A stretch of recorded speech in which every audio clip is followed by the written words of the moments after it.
Hello friends, Arvind study official में आप सभी का स्वागत है। कल के वीडियो में हम लोगों ने पढ़ा था पुरातात्विक स्रोतों के बारे में। आज के इस वीडियो में हम लोग पढ़ेंगे प्रागैतिहासिक काल के बारे में। तो लूसेंट हिस्ट्री का जो चौथा वीडियो है, इसमें हम लोग प्राचीन हिस्ट्री पढ़ रहे हैं। प्राचीन हिस्ट्री का जो चौथा टॉपिक हो गया है। कल के वीडियो में हम लोगों ने पुरातात्विक स्रोत को एकदम डिटेल से पढ़ा था। आज के इस वीडियो में हम लोग प्रागैतिहासिक काल को एकदम बारीकी से पढ़ेंगे, जहाँ से एक भी आपका क्वेश्चन छूटेगा नहीं। लूसेंट खाली नाम तो है कि लूसेंट बुक बहुत पतली है, निकल जहाँ से आप किसी भी एग्जाम की तैयारी कर सकते हैं, अगर आपको पढ़ने का तरीका सही से पता है। चलिए क्लास को शुरू करते हैं। ये नोट्स जो है आपको टेलीग्राम चैनल पर मिल जाएंगे, जहाँ से आप इन्हें डाउनलोड कर पाएंगे पीडीएफ के फॉर्म में।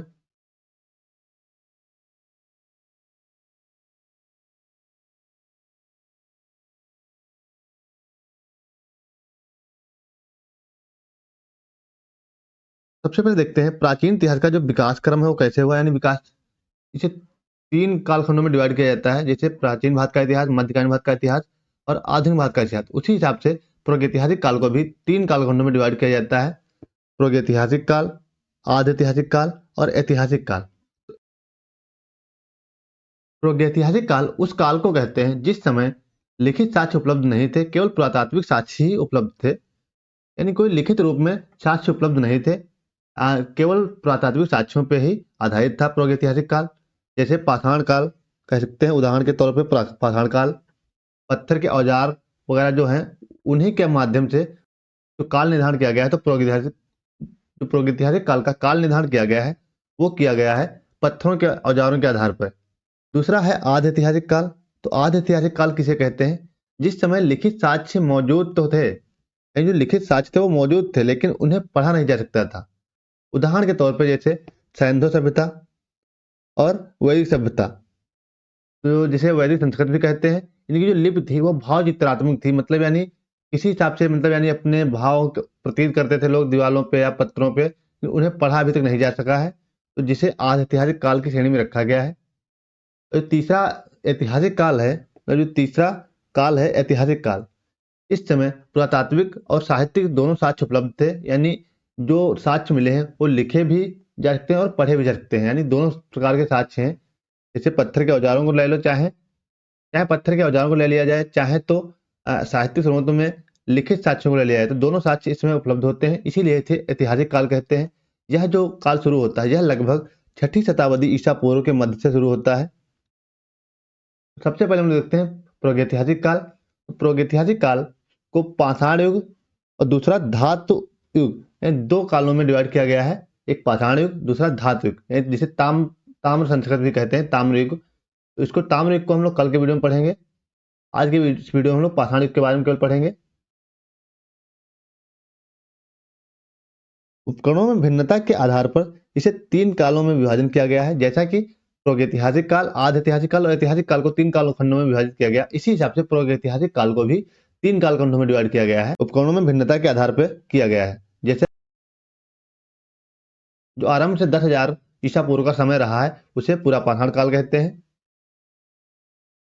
उसके बाद में हम लोग देखते हैं मध्य पाषाण काल। तो मध्य पाषाण काल उस समय को कहते हैं जो 10,000 ईसा पूर्व से 5500 ईसा पूर्व के मध्य का समय रहा है, उसे मध्य पाषाण काल की श्रेणी में रखा जाता है। अगर नव पाषाण काल की बात करें तो नव पाषाण काल का समय आरंभ होता है वो 5500 ईसा पूर्व से लेकर के 3000 ईसा पूर्व के जो मध्य का समय रहा है, इसे नव पाषाण काल की श्रेणी में रखा गया है। इसे आगे देखते हैं।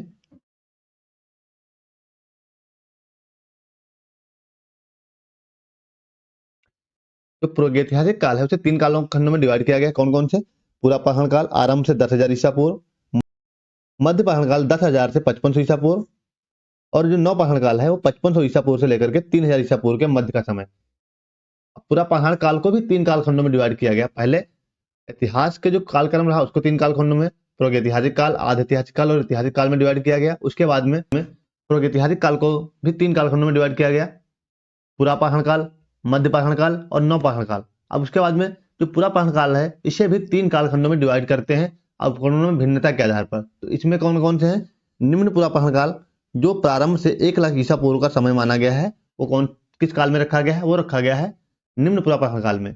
उसके बाद में मध्य पूरा पाषाण काल। तो मध्य पूरा पाषाण काल में 1,00,000 से 40,000 के जो मध्य का समय रहा है, यानी टाइम पीरियड रहा है, उसे किस श्रेणी में रखा गया? तो उसे मध्य पूरा पाषाण काल की श्रेणी में रखा गया है।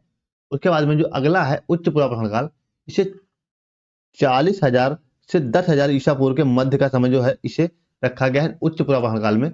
यहाँ पे 4,000 गलती से मिस्टेक में टाइप हो गया, यहाँ पे 40,000 है। 40,000 ईसा पूर्व से 10,000 ईसा पूर्व के जो मध्य का समय है उसे उच्च पुरापाषाण काल में रखा गया है। सबसे पहले देखते हैं निम्न पुरापाषाण काल। तो निम्न पुरापाषाण काल में सर्वप्रथम उपकरण प्राप्त होते हैं जो सोहन नदी घाटी से प्राप्त होते हैं। जो निम्न पुरापाषाण काल है इसके जो उपकरण कहाँ से प्राप्त होते हैं, सर्वप्रथम प्राप्त होते हैं सोहन नदी घाटी। और निम्न पुरापाषाण काल का एक अन्य और नाम है जिसे कहते हैं सोहन संस्कृत के नाम से भी इसे जाना जाता है, क्योंकि यहाँ पे जो उपकरण मिले हैं वो सोहन नदी की घाटी पे मिले, इसीलिए इसका अन्य नाम रखा गया है सोहन संस्कृत या सोहन घाटी कह सकते हैं। यहाँ से जो उपकरण मिले हैं वो मिले हैं पेबुल, चापर, हस्त कुठार, खंडक और बिदाणी। ये साक्ष्य कहाँ से प्राप्त हुए हैं, ये निम्न पुरापाषाण काल से प्राप्त हुए हैं सोहन नदी घाटी के तट से। उसके बाद में देखते हैं मध्य पुरापाषाण काल, जिसका टाइम पीरियड रहा 1 लाख से 40,000 ईसा पूर्व का। तो इसका जो अन्य नाम है उसका अन्य नाम है फलक संस्कृत। इसे फलक संस्कृत के नाम से जाना जाता है मध्य पुरापाषाण काल को। फलकों के उपकरण के अधिकता के कारण इसे फलक संस्कृत का नाम दिया गया। जो फलक उपकरण ये थे ये क्वार्टजाइट पत्थर से निर्मित हैं। जो फलक संस्कृत थी, यहाँ के जो औजार हैं वो किससे निर्मित हैं, क्वार्टजाइट पत्थर से। एग्जाम में कई बार क्वेश्चन पूछा गया है। उसके बाद में उच्च पुरापाषाण काल है, तो इसको देखते हैं। जो टाइम पीरियड रहा है 40,000 से 10,000 ईसा पूर्व का, इसे उच्च पुरापाषाण काल में रखा गया है। तो उच्च पुरापाषाण काल जो है प्रमुख उपकरण यहाँ से जो मिले हैं वो मिले हैं ब्लेड, तछड़ी और खुरचनी। ये कहाँ से मिले हैं, ये मिले हैं उच्च पुरापाषाण काल से।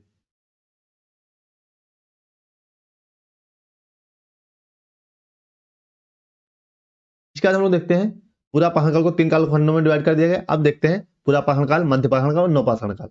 हम लोगों ने देखा कि पुरापाषाण काल जो है इसे 3 काल खंडों में डिवाइड किया गया है, निम्न पुरापाषाण काल, मध्य पुरापाषाण काल और उच्च पुरापाषाण काल।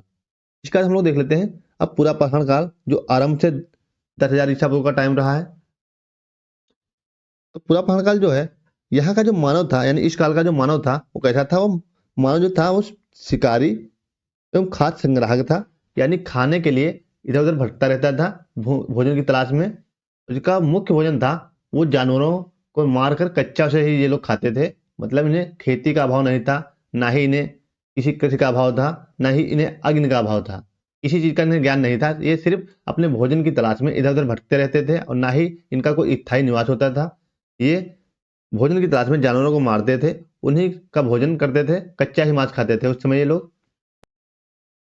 और दूसरा जो पॉइंट है, इन लोगों ने मनोरंजन के रूप में किसे अपनाया था, तो मनोरंजन के लिए शिकार को ही मनोरंजन का साधन बना लिया था। यानी शिकार करना ही इनका मनोरंजन का साधन था। जो पुरापाषाण काल के लोग थे इनका शिकार करना एक मनोरंजन का साधन भी था। उसके बाद में अगला पॉइंट है पशुपालन, कृषि एवं अग्नि का ज्ञान का इनको अभाव था। मतलब ये इससे परिचित नहीं थे। पशुपालन, कृषि, अग्नि और ज्ञान के अभाव इनका था। मतलब इनसे ये परिचित नहीं थे इन चीजों से। जबकि अग्नि की जो आविष्कार हुआ है वो हुआ है पुरापाषाण काल में ही, बल्कि ये इससे परिचित नहीं थे। इस काल से संबंध प्रथम हस्त कुठार 1863 ईस्वी से है, जो पल्लव में जो मद्रास में पड़ता है वहां से प्राप्त हुआ है। इसके द्वारा प्राप्त हुआ है, रॉबर्ट ब्रूस फुट को प्राप्त हुआ था। ये क्वेश्चन एग्जाम में कई बार पूछा गया है कि जो पुरापाषाण काल का हस्त कुठार है वो किस काल में प्राप्त हुआ है, तो पुरापाषाण काल में प्राप्त हुआ है। रॉबर्ट ब्रूस फुट को प्राप्त हुआ था पल्लवरम मद्रास में। कब प्राप्त हुआ, 1863 ईस्वी में। अग्नि का आविष्कार पुरापाषाण काल में हुआ था, लेकिन अग्नि के ज्ञान से ये लोग परिचित नहीं थे। अग्नि के ज्ञान से कब परिचित होते हैं, तो ये लोग नवपाषाण काल में। जबकि अग्नि का आविष्कार कब हुआ, एग्जाम की दृष्टि से अगर पूछा जाए क्वेश्चन, तो अग्नि का आविष्कार हुआ पुरापाषाण काल में।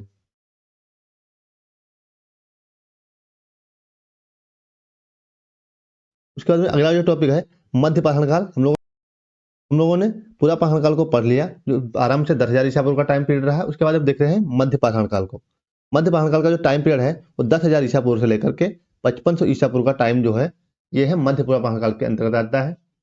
मध्य पाषाण काल जो है इसका अन्य नाम है माइक्रोलिथ। यानी मध्य पाषाण काल का अन्य क्या नाम है, माइक्रोलिथ इसे कहा जाता है। माइक्रोलिथ किस लिए कहा जाता है, यहाँ के जो औजार हैं बहुत बहुत ही सूक्ष्म में छोटे आकार के थे, इसीलिए इसे माइक्रोलिथ कहा गया है। मानव गण अत्यंत सूक्ष्म थे यहाँ के। मानव शिकारी और खाद्य संग्राहक था। यानी अभी भी मानव को स्थायी निवास का आरंभ नहीं किया था, बल्कि वो शिकार की तलाश में, अपने भोजन की तलाश में इधर उधर भटकता रहता था।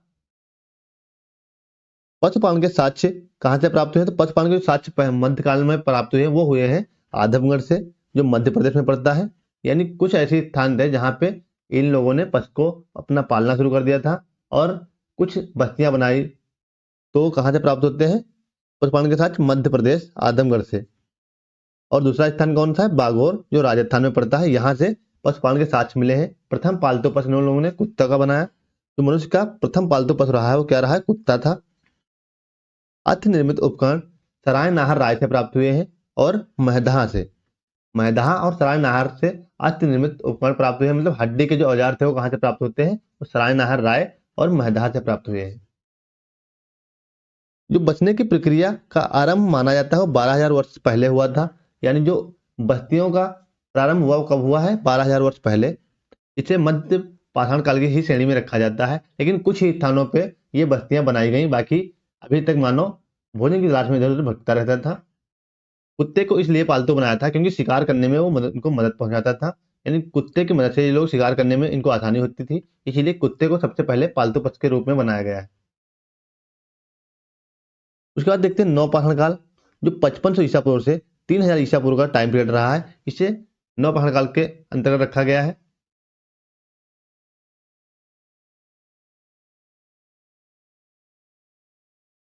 नवपाषाण काल के बारे में देखते हैं तो नवपाषाण काल में खाद्य अन्नों का सर्वप्रथम उत्पादन होने लगा। यानी अपना मतलब जो खाद्य अन्न था, जो अनाज था, इसे अपनी जरूरत से ज्यादा इन लोगों ने उत्पादन करना शुरू कर दिया। कृषि की शुरुआत और आग का प्रयोग महत्वपूर्ण उपलब्धि थी। यानी नवपाषाण काल में क्या क्या चीज हुआ? पहिए का आविष्कार हुआ, आग का आविष्कार हुआ और खेती की शुरुआत हुई। तो ये कब हुआ? नवपाषाण काल में हुआ। प्राचीनतम नवपाषाणिक बस्ती मेहरगढ़ में प्राप्त हुई है, जिसका टाइम पीरियड माना गया है 7000 ईसा पूर्व का। जो टाइम पीरियड है ये किसमें माना गया है? ये माना गया है प्राचीनतम नवपाषाणिक बस्ती जो मेहरगढ़ से प्राप्त होती है। लोहरादेव जो उत्तर प्रदेश में पड़ता है, यहाँ से चावल के प्राचीनतम साक्ष्य प्राप्त हुए हैं। जबकि कोल्डीवा से चावल के साक्ष्य नहीं प्राप्त हुए, बल्कि यहाँ से चावल की भूसी प्राप्त हुई। तो चले की पुरानी बुकें में कोल्डीवा दिया रहता था चावल के प्राचीनतम साक्ष्य, तो लेकिन वहां से क्या प्राप्त हुआ था? भूसी। चावल की भूसी जो प्राप्त हुई थी वो कोल्डीवा से प्राप्त हुई थी, जो प्रयागराज में पड़ता है। और लोहरादेव ये भी उत्तर प्रदेश में ही पड़ता है। दोनों क्षेत्र कहाँ पड़ते हैं? उत्तर प्रदेश में। यहाँ से प्राचीनतम चावल के साक्ष्य मिले तो लोहरादेव से प्राप्त होते हैं। मेहरगढ़ पाकिस्तान में जो पड़ता है, यहाँ से गेहूं के प्राचीनतम साक्ष्य प्राप्त हुए हैं। गेहूं के प्राचीनतम साक्ष्य कहाँ से प्राप्त हुए हैं? तो गेहूं के प्राचीनतम साक्ष्य मेहरगढ़ जो पाकिस्तान में पड़ता है यहाँ से प्राप्त हुए हैं। और मनुष्य ने सबसे पहले गेहूं और जौ को ही उगाना शुरू किया था। उसके बाद में देखते हैं गुप्तकाल, जो भारत में ही पड़ता है, जहां से कृषि एवं पशुपालन के साक्ष्य प्राप्त होते हैं। बुर्जहोम, जो मानव का कंकाल, कुत्ते का कंकाल और गर्ता आवास कहाँ से प्राप्त होता है? ये बुर्जहोम से प्राप्त होते हैं। हम लोगों ने देखा जो इतिहास का विकास क्रम रहा उसे 3 कालखंडों में डिवाइड किया गया: प्रागैतिहासिक काल, आधि ऐतिहासिक काल और ऐतिहासिक काल। उसके बाद में प्रागैतिहासिक काल को 3 कालखंडों में डिवाइड किया गया: पुरापाषाण काल, मध्य पाषाण काल और नवपाषाण काल। और पुरापाषाण काल को भी 3 कालखंडों में डिवाइड किया गया: निम्न पुरापाषाण काल, मध्य पुरापाषाण काल और उच्च पुरापाषाण काल। इस हिसाब से इसको हम लोगों ने एकदम सारणी के माध्यम से समझा। आई होप इसे हम अच्छे से समझा पाए होंगे। चलिए आगे बढ़ते हैं।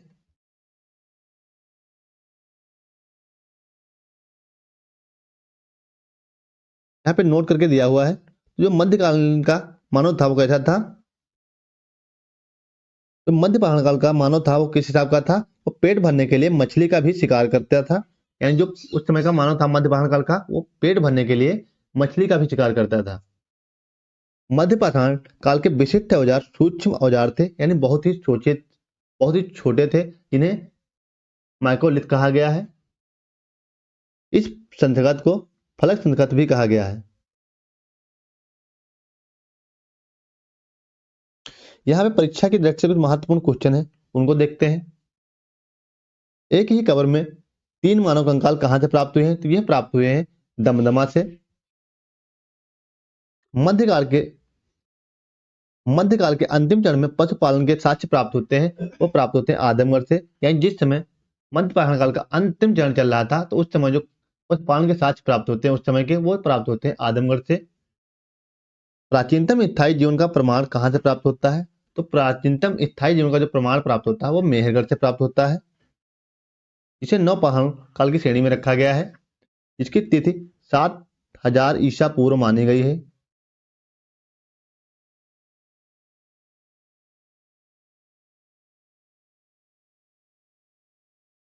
भारत में मानव का सर्वप्रथम साक्ष्य कहाँ से मिले हैं? तो भारत में जो मानव के सर्वप्रथम साक्ष्य मिले हैं वो मिले हैं हथनौरा से।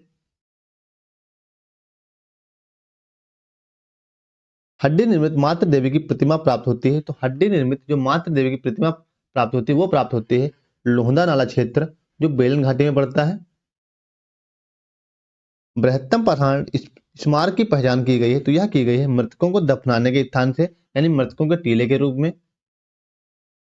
राष्ट्रीय मानव संग्रहालय स्थित है, तो यह स्थित है भोपाल में। जो मानव का संग्रहालय स्थित यानी राष्ट्रीय मानव संग्रहालय जिसे कहते हैं वो स्थित है भोपाल में। गैरिक मृतभान पात्र का नामकरण हुआ, तो यह हुआ है हस्तिनापुर से।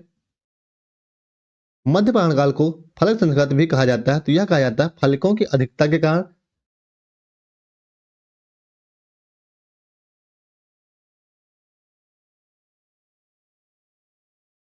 14 मानव कंकाल प्राप्त हुए हैं, तो यह प्राप्त हुए हैं लंगनाज गुजरात से। यानी जो मानव के 14 कंकाल प्राप्त हुए हैं वो कहां से प्राप्त हुए हैं? ये प्राप्त हुए हैं लंगनाज, जो गुजरात में पड़ता है। लहौरादो के बाद चावल के साक्ष्य वाला दूसरा प्राचीनतम भारतीय नौपौराणिक स्थल है, तो वह स्थल है कोल्ढेवा, जहां से चावल की भूसी प्राप्त हुई है। अगर चावल के साक्ष्य की बात करें तो कहां से प्राप्त हुए हैं? वो लहौरादो से प्राप्त हुए हैं। मक्का का जो प्राचीन मक्का का जो प्राचीनतम साक्ष्य है, यानी प्रथम साक्ष्य कहां से प्राप्त होता है? वो प्राप्त होता है मैक्सिको से। इसीलिए मक्के की उत्पत्ति कहाँ का माना जाता है? तो मक्के की उत्पत्ति जो मानी जाती है वो मैक्सिको से ही मानी जाती है। तो इस वीडियो में इतना ही। अगर वीडियो अच्छा लगा हो तो वीडियो को लाइक करें और चैनल को सब्सक्राइब कर लें, ताकि इसी प्रकार के जीके वीडियो मिलते रहे। हम लोग लूसेंट को एकदम डिटेल से कवर करने वाले हैं, पूरी लूसेंट को एक एक टॉपिक पढ़ेंगे। तो मिलते हैं अपने नेक्स्ट वीडियो में, तब तक के लिए जय हिंद।